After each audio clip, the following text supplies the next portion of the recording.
Elon asking, did you know Apple puts a secret 30% tax on everything you buy through their App Store? We did. Then, adding a little flavor today, tweeting Apple and Google effectively control access to most of the internet via their app stores. Tech editor Dan Howley here with context on this. Dan, Elon is not the first one to criticize App Store practices.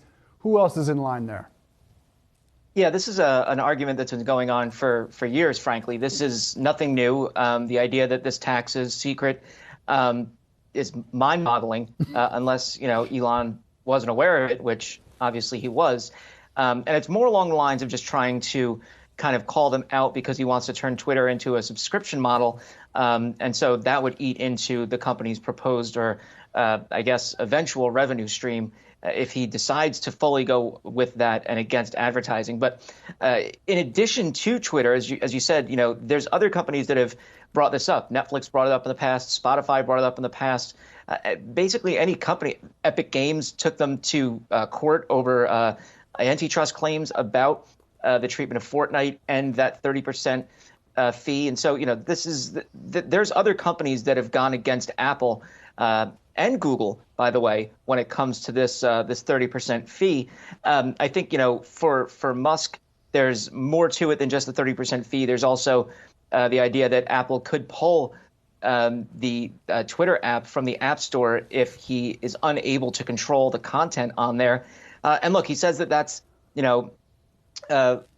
dislike of free speech on Apple's part. But, frankly, it's Apple's business. And if they want to, they can allow apps in or not. And that's a form of speech on their part, choosing what kind of content to have on the platform and what kind of content they don't want on the platform. So, it really is kind of more along the lines of Elon seeming to dislike Apple's position than having any real fight against it. Now, that's not to say the 30% fee isn't being challenged anywhere else. There's been governments around the world that have gone after Apple and this App Store fee, among them South Korea, which have told Apple, look, you cannot be doing this.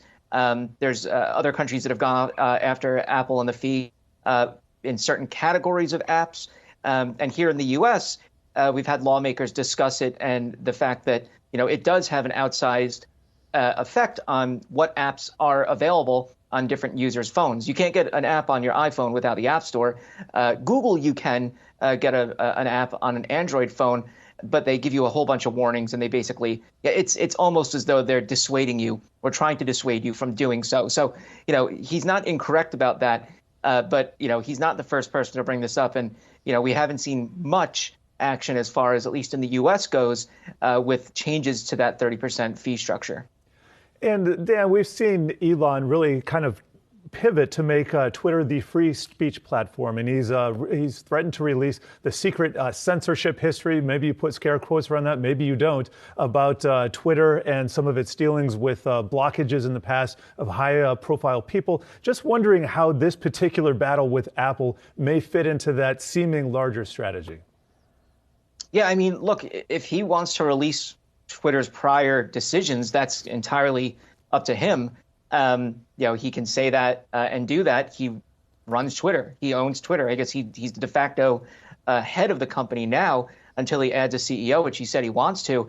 As far as Apple goes, they've pulled other apps before based on the type of content they've had, and they've pointed to specifically violence and threats of violence, namely Parler. And it wasn't just Apple that pulled it; it was also Google. It's been reinstated since on the App Store.